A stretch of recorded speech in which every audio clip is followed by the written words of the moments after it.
Beyond Good and Evil by Friedrich Nietzsche. Chapter 5. The Natural History of Morals. 186. The moral sentiment in Europe at present is perhaps as subtle, belated, diverse, sensitive, and refined as the science of morals belonging thereto is recent, initial, awkward, and close-fingered. An interesting contrast, which sometimes becomes incarnate and obvious in the very person of a moralist. Indeed, the expression "science of morals" is, in respect to what is designated thereby, far too presumptuous and counter to good taste, which is always a foretaste of more modest expressions. One ought to avow with the utmost fairness what is still necessary here for a long time, what is alone proper for the present, namely the collection of material, the comprehensive survey and classification of an immense domain of delicate sentiments of verse, and distinction of verse, which live, grow, propagate, and perish, and perhaps attempts to give a clear idea of the recurring and more common forms of these living crystallizations, as preparation for a theory of types of morality. To be sure, people have not hitherto been so modest. All the philosophers, with a pedantic and ridiculous seriousness, demanded of themselves something very much higher, more pretentious and ceremonious, when they concerned themselves with morality as a science. They wanted to give a basic to morality, and every philosopher hitherto has believed that he has given it a basis. Morality itself, however, has been regarded as something given.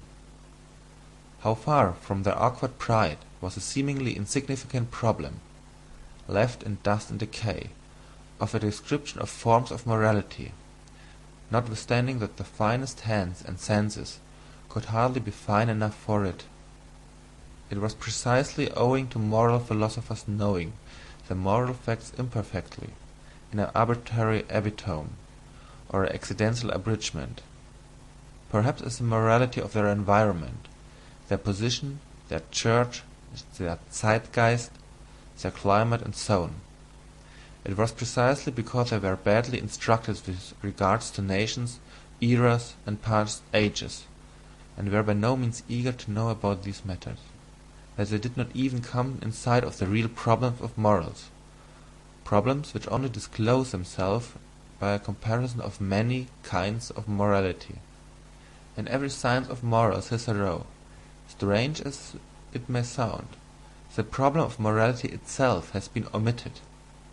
There has been no suspicion that there was anything problematic there, that, which philosophers called giving a basis to morality, and endeavoured to realize, has, when seen in a right light, proved merely a learned form of good faith in prevailing morality, a new means of its expression, consequently just a matter of fact, within the sphere of a definite morality, yea, its ultimate motive, a sort of denial that it is lawful for this morality to be called in question, and in any case the reverse of the testing, analysing, doubting, and vivisecting of this very faith.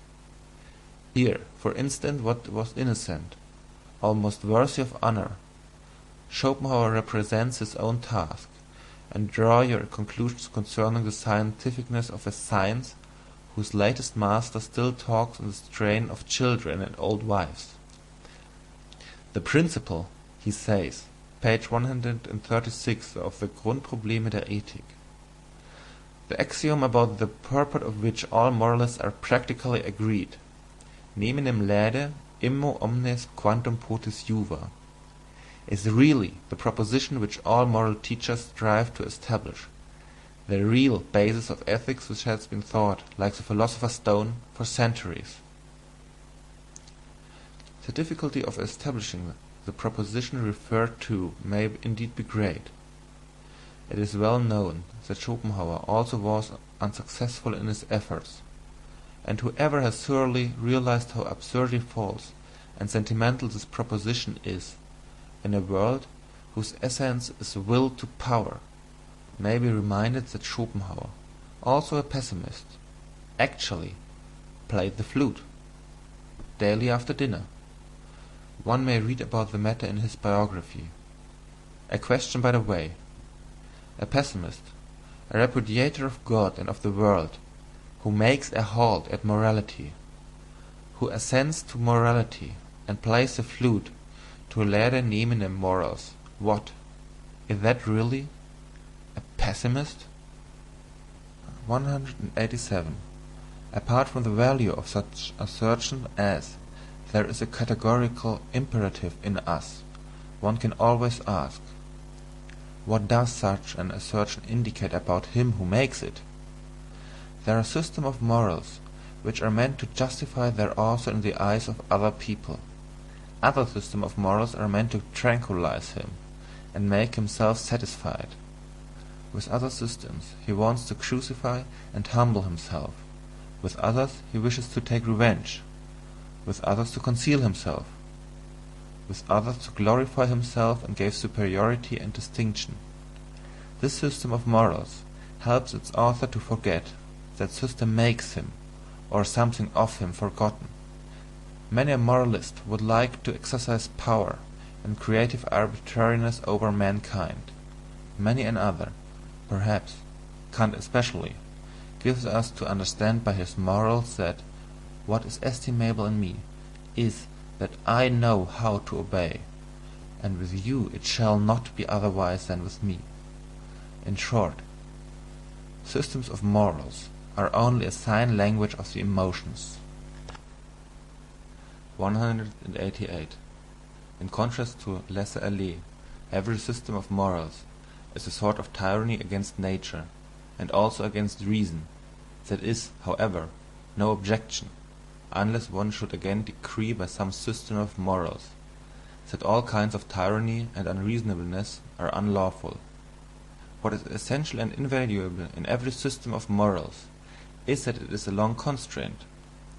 In order to understand Stoicism, or Port Royal, or Puritanism, one should remember the constraint under which every language has attained to strength and freedom, the metrical constraint, the tyranny of rhyme and rhythm. How much trouble have the poets and orators of every nation given themselves, not excepting some of the prose writers of today, in whose ear dwells an inexorable consciousness, not excepting some of the prose writers of today, in whose ear dwells an inexorable consciousness.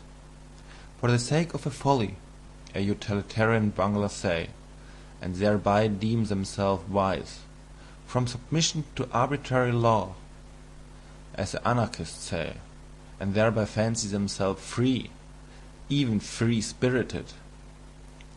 The singular fact remains, however, that everything of the nature of freedom, elegance, boldness, dance, and masterly certainty, which exists or has existed, whether it be in thought itself, or in admiration, or in speaking and persuading, in an art as in conduct, has only developed by means of the tyranny of such arbitrary law, and in all seriousness it is not at all improbable that precisely this is nature and natural, and not laisser-aller. Every artist knows how different from the state of letting himself go is his most natural condition, the free arranging, locating, disposing, and constructing in the moments of inspiration, and how strictly and delicately he then obeys 1,000 laws, which, by their very rigidness and precision, defy all formulation by means of ideas. Even the most stable idea has, in comparison therewith, something floating, manifold, and ambiguous in it. The essential thing in heaven and in earth is, apparently, to repeat it once more, that there should belong obedience in the same direction. There thereby results, and has always resulted in the long run, something which has made the life worth living. For instance, virtue, art, music, dancing, reason, spirituality, anything whatever that is transfiguring, refined, foolish, or divine.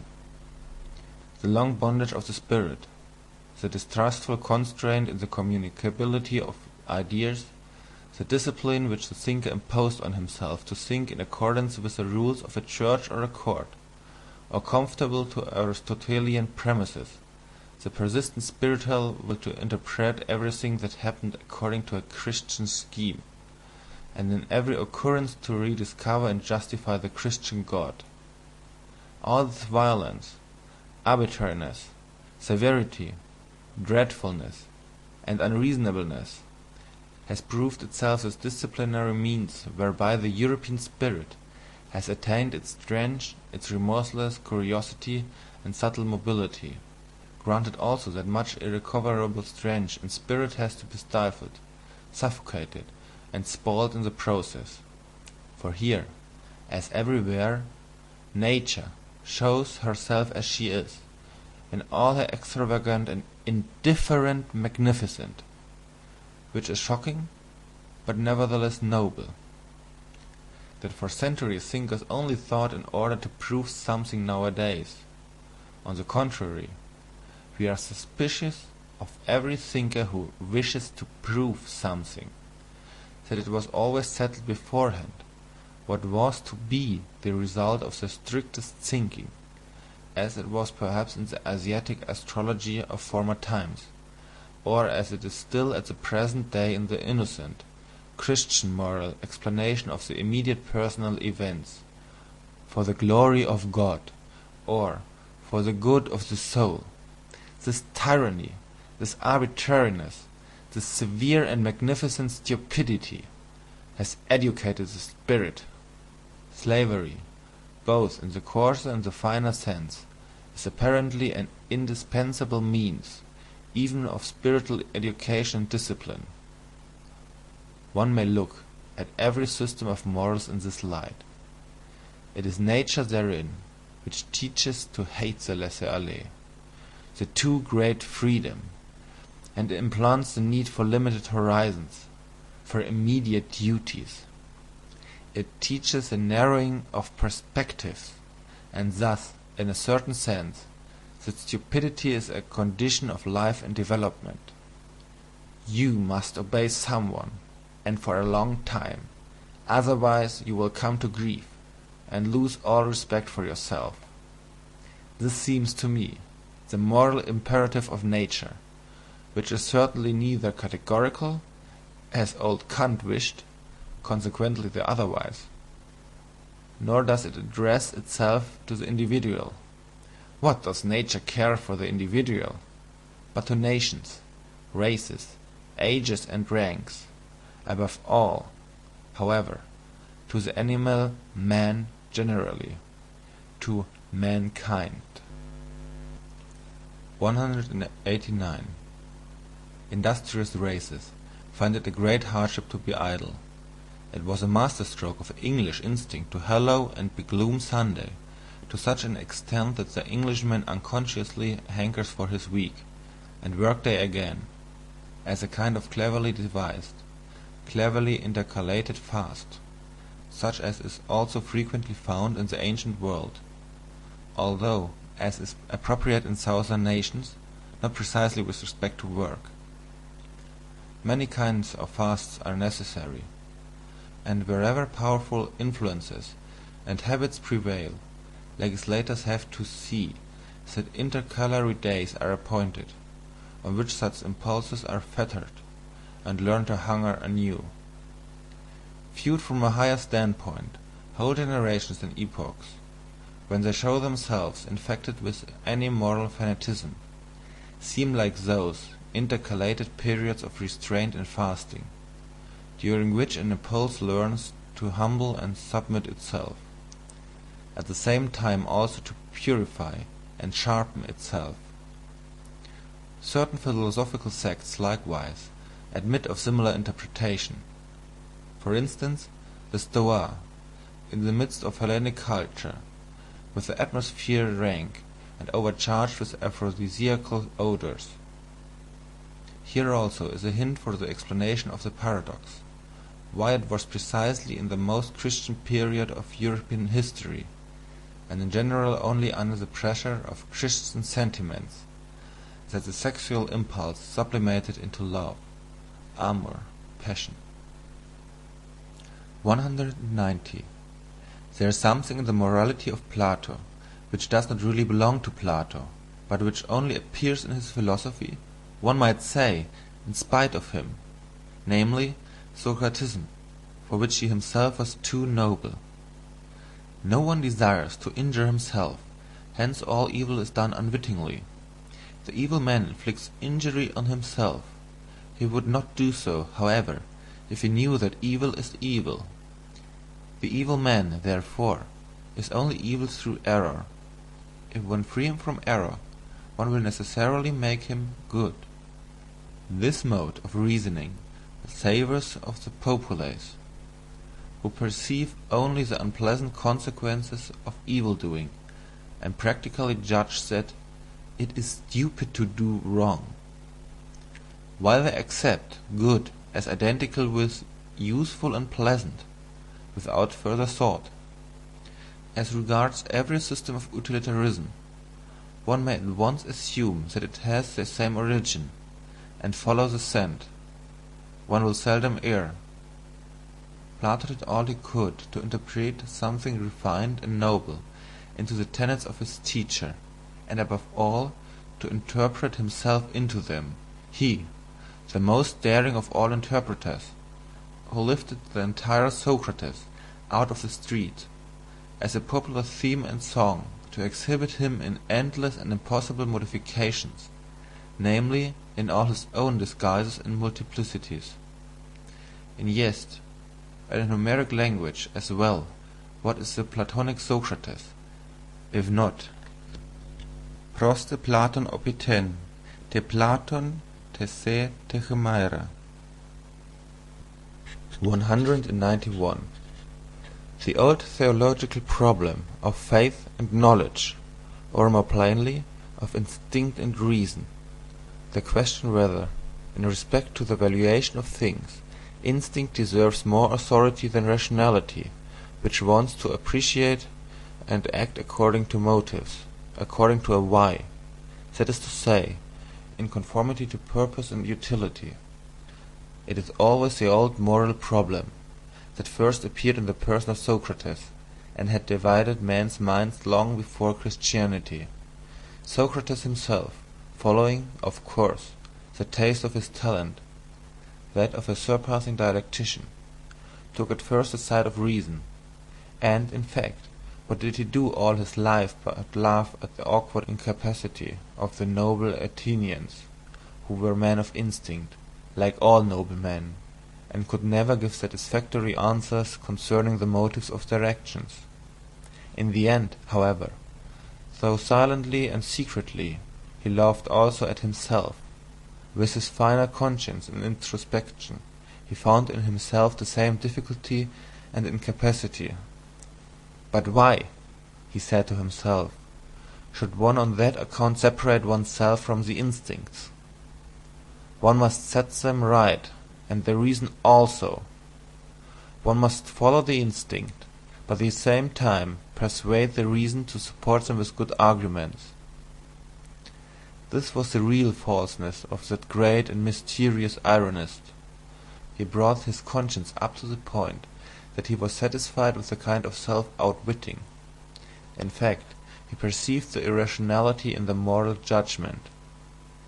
Plato, more innocent in such matters, and without the craftiness of the plebeian, wished to prove to himself, at the expenditure of all his strength, the greatest strength a philosopher had ever expended, that reason and instinct lead spontaneously to the one goal, to the good, to God, and since Plato, all theologians and philosophers have followed the same path, which means that in matters of morality, instinct, or as Christians call it, faith, or as I call it, the heart, has hitherto triumphed, unless one should make an exception in the case of Descartes, the father of rationalism, and consequently the grandfather of the Revolution, who recognized only the authority of reason, but reason is only a tool, and Descartes was superficial. 192. Whoever has followed the history of a single science finds in its development a clue to the understanding of the oldest and commonest processes of all knowledge and cognizance. There, as here, the premature hypothesis, the fictions, the good stupid will to believe, and the lack of distrust and patience are first developed. Our senses learn late, and never learn completely, to be subtle, reliable, and cautious organs of knowledge. Our eyes find it easier on a given occasion to produce a picture already often produced, than to seize upon the divergence and novelty of an impression. The latter requires more force, more morality. It is difficult and painful for the ear to listen to anything new. We hear strange music badly. When we hear another language spoken, we involuntarily attempt to form the sounds into words with which we are more familiar and conversant. It was thus, for example, that the Germans modified the spoken word Arqueballista into Armbrust, that means crossbow. Our senses are also hostile and averse to the new, and generally, even in the simplest procession of sensation, the emotions dominate, such as fear, love, hatred, and the passive emotion of indolence. As little as a reader nowadays reads all the single words, not to speak of syllables, of a page. He rather takes about 5 out of every 20 words at random, and guesses the probably appropriate sense to them. Just as little do we see a tree correctly and completely in respect to its leaves, branches, colour, and shape. We find it so much easier to fancy the charms of a tree. Even in the midst of the most remarkable experiences, we still do just the same.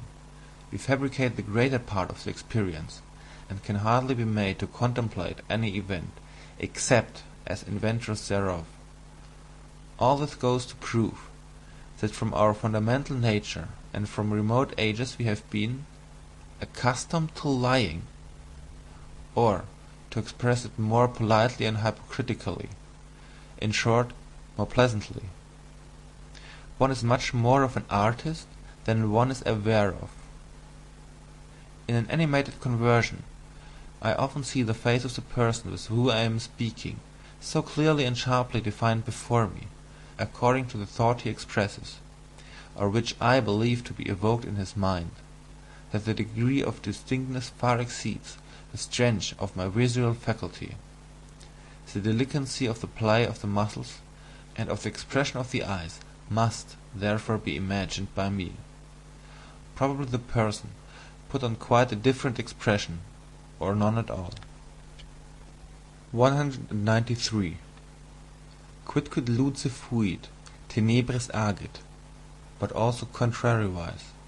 What we experience in dreams, provided we experience it often, pertains at last just as much to the general belongings of our soul as anything actually experienced. By virtue thereof, we are richer or poorer, we have a requirement more or less, and finally, in broad daylight, and even in the brightest moments of our waking life, we are ruled to some extent by the nature of our dreams. Supposing that someone has often flown in his dreams, and then at last, as soon as he dreams, he is conscious of the power and art of flying as his privilege, and his peculiarly inviolable happiness. Such a person, who believes that on the slightest impulse he can actually all sorts of curves and angels, who knows the sensation of a certain divine levity, and upwards, without effort or constraint, and downwards, without ascending or lowering, without trouble.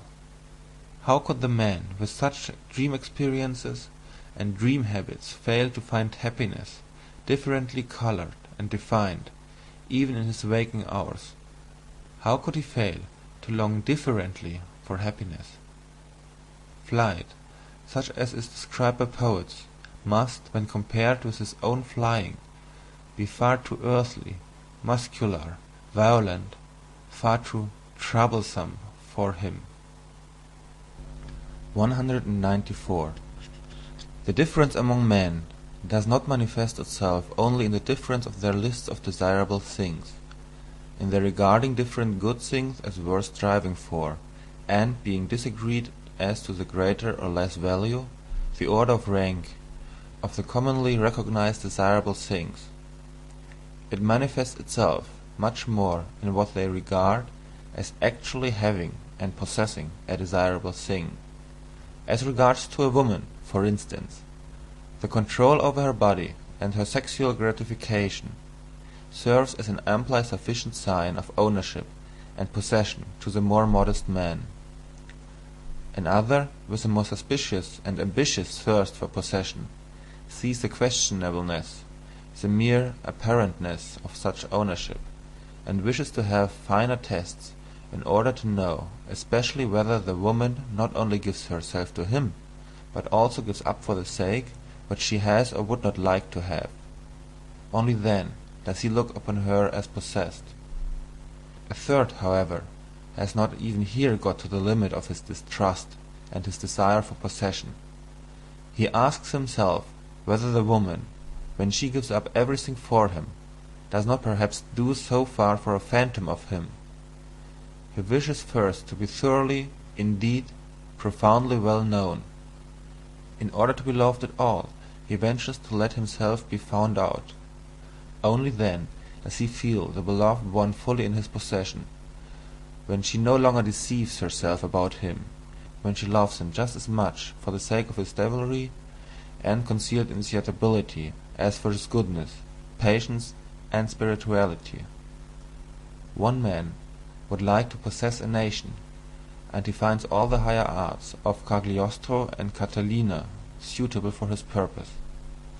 Another, with a more refined thirst of possession, sighs to himself, "One may not deceive where one desires to possess." He is irritated and impatient at the idea that a mask of him should rule in the hearts of the people. "I must, therefore, make myself known, and first of all learn to know myself." Among helpful and charitable people, one almost always finds the awkward craftiness which first gets up suitable him who has to be helped, as though, for instance, he should merit help, seek just their help, and would show himself deeply grateful, attached, and subservient to them for all help. With these conceits they take control of the needy as a property, just as in general they are charitable and helpful out of a desire for property. One finds them jealous when they are crossed or forestalled in their charity. Parents involuntarily make something like themselves out of their children.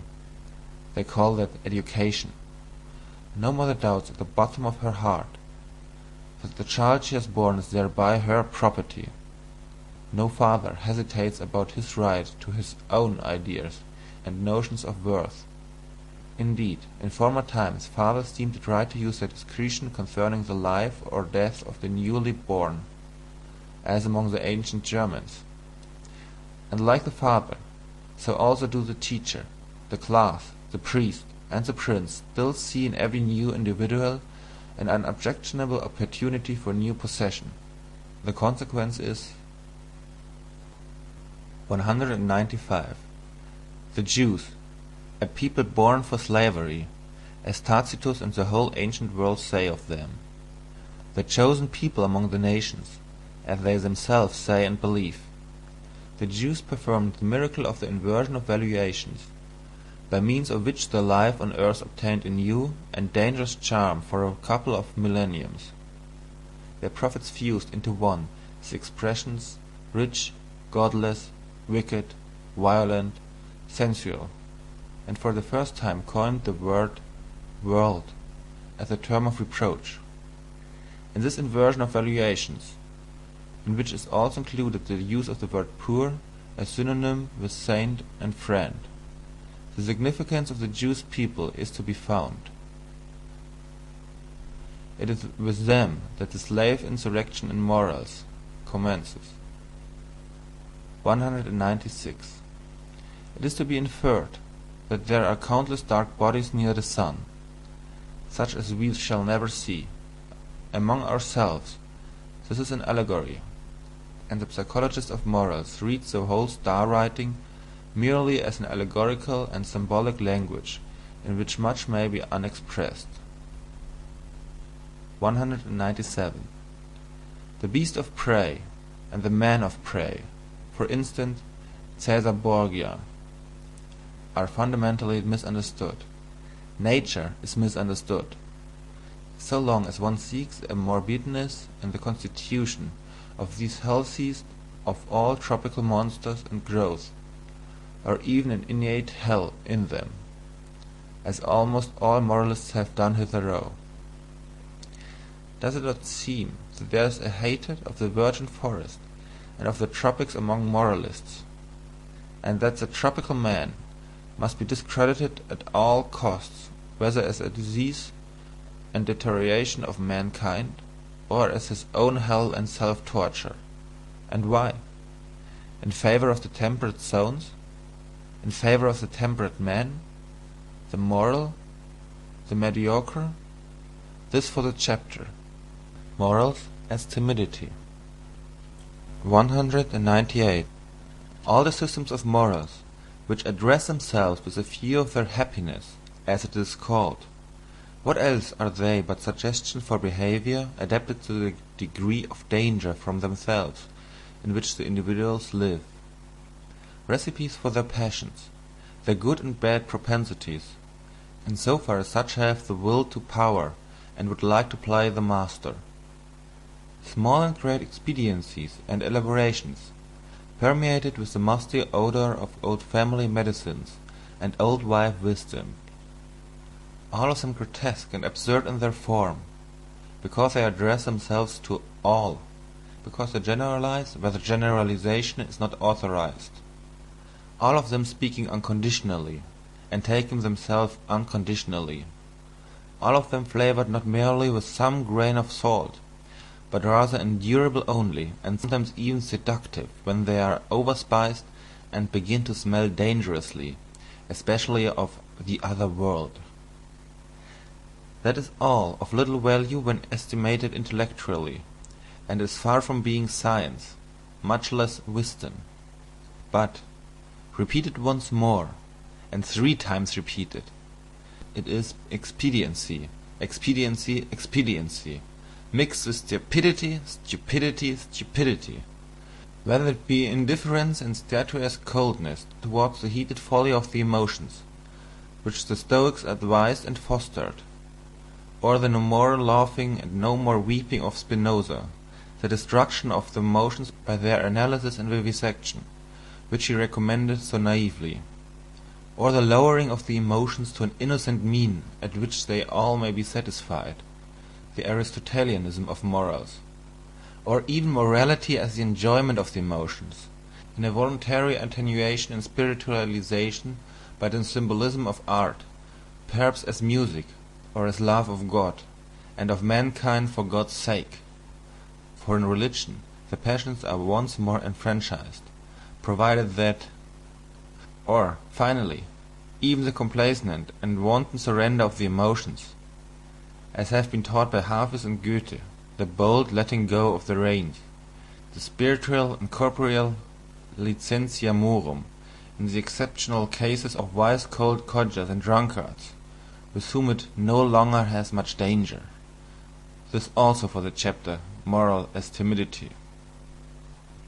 199. Inasmuch as in all ages, as long as mankind has existed, there have also been human herds, family alliances, communities, tribes, peoples, states, churches, and always a great number of who obey in proportion to the small number who command. In view, therefore, of the fact that obedience has been most practised and fostered among mankind hitherto, one may reasonably suppose that, generally speaking, the need thereof is now innate in every one, as a kind of formal conscience, which gives the command, "You shall unconditionally do something, unconditionally refrain from something." In short, "You shall." This need tries to satisfy itself, and to fill its form with a content, according to its strength, impatience, and eagerness. It at once seizes as an omnivorous appetite, with little selection, and accepts whatever is shouted into its ear by all sorts of commanders, parents, teachers, laws, class prejudice, or public opinion. The extraordinary limitation of human development, the hesitation, protractedness, frequent retrogression, and turning thereof, is attributable to the fact that the herd instinct of obedience is transmitted best, and at the cost of the art of command. If one imagines this instinct increasing to its greatest extent, commanders and independent individuals will finally be lacking altogether, or they will suffer inwardly from a bad conscience, and will have to impose a deception of themselves in the first place, in order to be able to command just as if they also were only obeying. This condition of things actually exists in Europe at present. I call it the moral hypocrisy of the commanding class. They know no other way of protecting themselves from their bad conscience than by playing the role of executors of older and higher orders, of predecessors of the Constitution, of justice, of the law, or of God himself, or they even justify themselves by maxims from the current opinions of the herd, as first servants of their people, or instruments of the public weal. On the other hand, the gregarious European man nowadays assumes an air as if he were the only kind of man that is allowable. He glorifies his qualities, such as public spirit, kindness, deference, industry, temperance, modesty, indulgence, sympathy, by virtue of which he is gentle, endurable, and useful to the herd, as the peculiarly human virtues. In cases, however, where it is believed that the leader and bellwether cannot be dispensed with, attempt after attempt is made nowadays to replace commanders by the summing together of clever gregarious men. All representative constitutions, for example, are of this origin. In spite of all, what a blessing, what a deliverance from a weight becoming unendurable, is the appearance of an absolute ruler for these gregarious Europeans. Of this fact the effect of the appearance of Napoleon was the last great proof. The history of the influence of Napoleon is almost the history of the higher happiness to which the entire century has attained in its worthiest individuals and periods. 200. The man of an age of dissolution, which mixes the races with one another, who has the inheritance of a diversified descent in his body, that is to say, contrary, and often not only contrary, instincts and standards of value, which struggle with one another and are seldom at peace. Such a man of late culture and broken lights will, on an average, be a weak man. His fundamental desire is that the war which is in him should come to an end.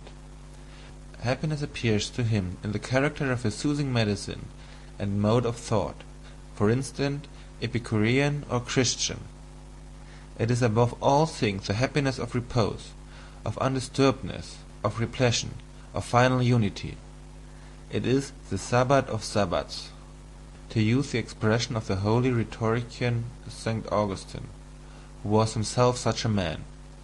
Should, however, the contrary and conflict in such natures operate as an additional incentive and stimulus to life, and if, on the other hand, in addition to their powerful and irreconcilable instinct, they have also inherited and indoctrinated into them a proper mastery and subtlety for carrying on the conflict which themselves, that is to say, the faculty of self-control and self-deception, there then arise those marvellously incomprehensible and inexplicable beings, those enigmatical men, predestined for conquering and circumventing others, the finest examples of which are Alcibiades and Caesar, with whom I should like to associate the first of Europeans, accounting to my taste, the Hohenstaufen, Frederick II, and among artists, perhaps Leonardo da Vinci.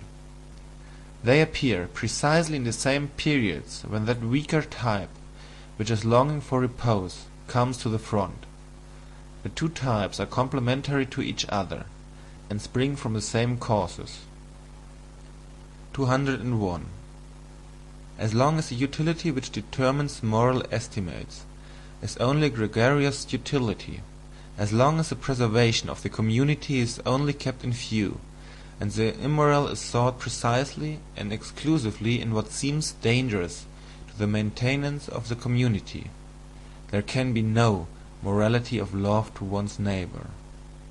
Granted even that there is already a little constant exercise of consideration, sympathy, fairness, gentleness, and mutual assistance, granted that even in this condition of society all those instincts are already active which are latterly distinguished by honourable names as virtues, and eventually almost coincide with the conception morality, in that period they do not as yet belong to the domain of moral valuations, they are still ultra-moral. A sympathetic action, for instance, is neither called good nor bad, moral or immoral, in the best periods of the Romance, and should it be praised, a sort of resentful disdain is compatible with this praise, even at the best, directly the sympathetic action is compared with one which contributes to the welfare of the whole, to the res publica. After all, love to our neighbour is always a secondary matter, partly conventional and arbitrarily manifested in relation to our fear of our neighbour. After the fabric of society seems on the whole established and secured against external dangers, it is the fear of our neighbour which again creates new perspectives of moral valuation.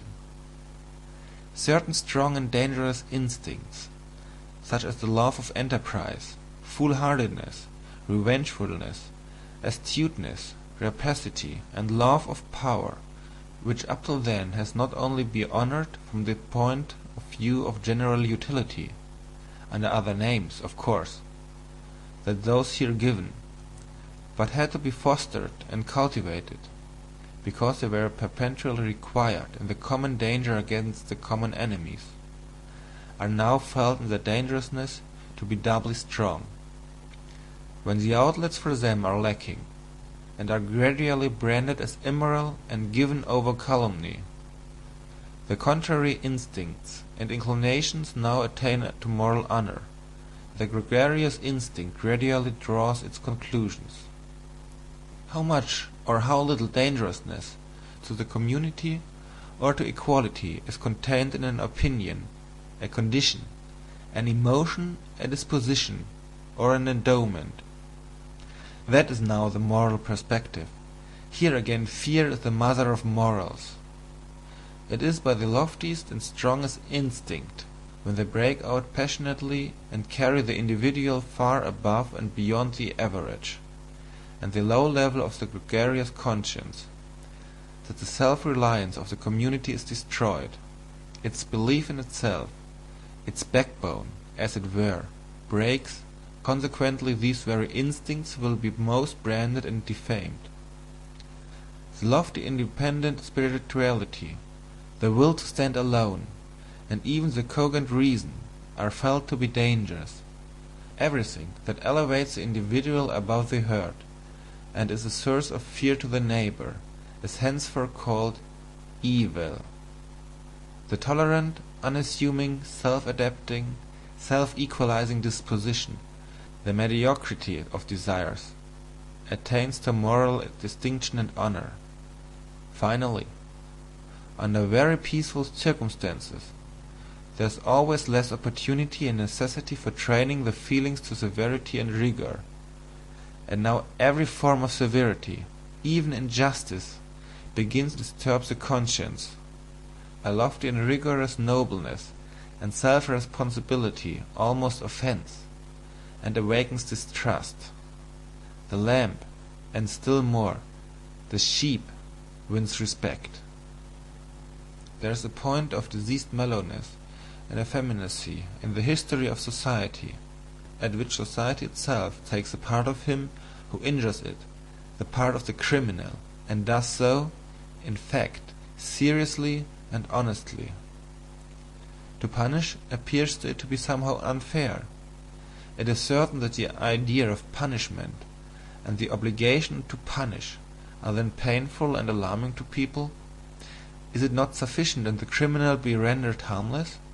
Why should we still punish? Punishment itself is terrible.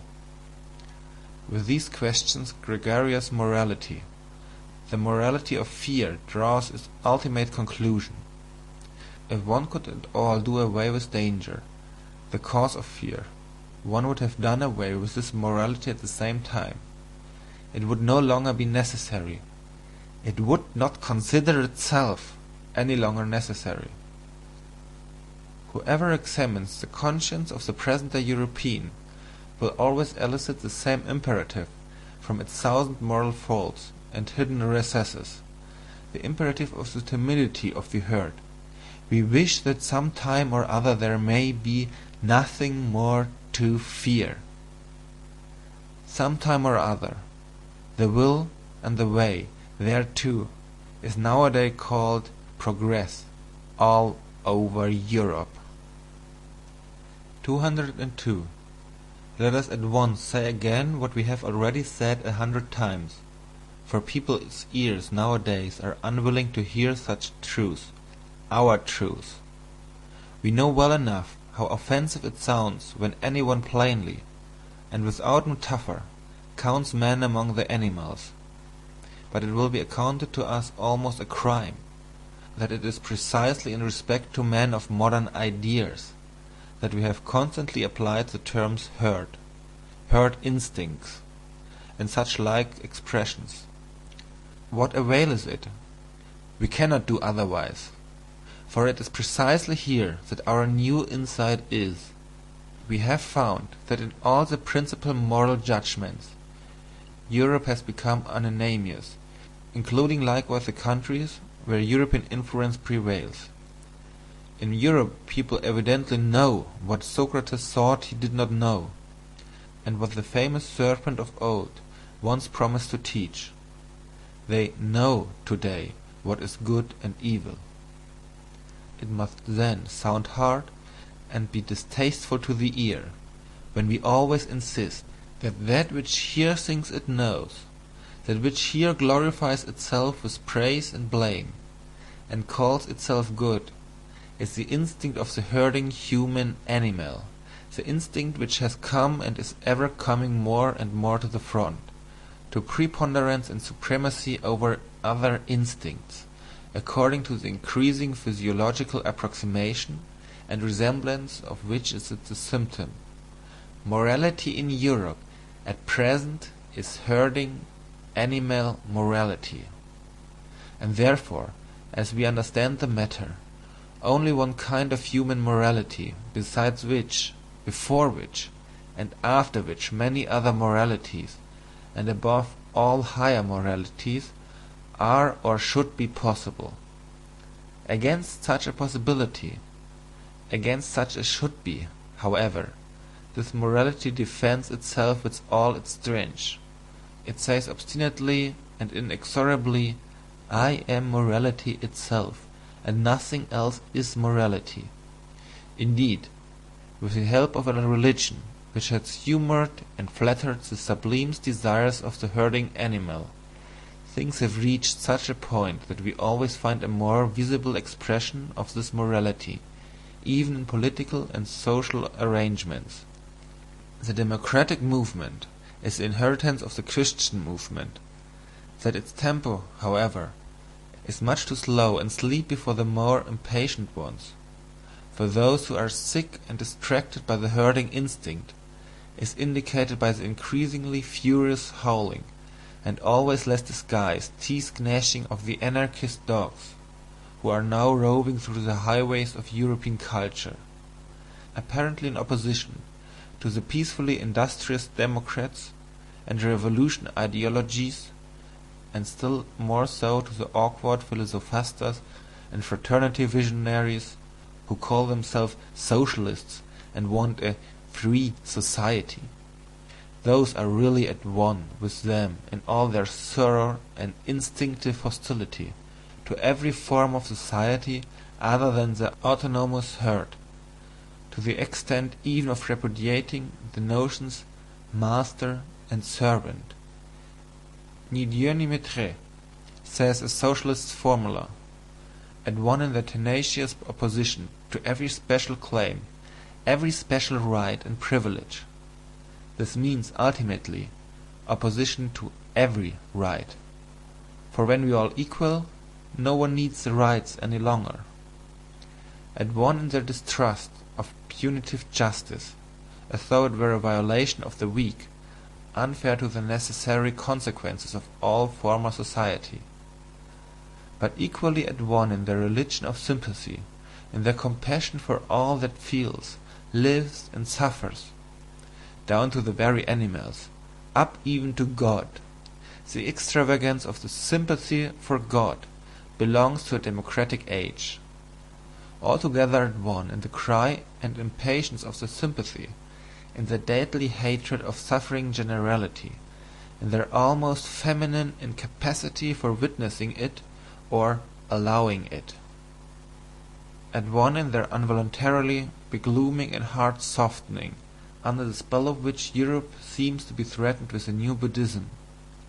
At one in their belief in the morality of mutual sympathy, as though it were morality in itself, the climax, the attained climax of mankind, the sole hope of the future, the consolation of the present, the great discharge from all the obligations of the past. Altogether at one in their belief in the community as a deliverer, in the herd, and therefore in themselves. 203. We, who hold a different belief, we, who regard the democratic movement not only as a degenerating form of political organization, but as equivalent to a degenerating, a waning type of man, as involving his mediocrising and depreciation.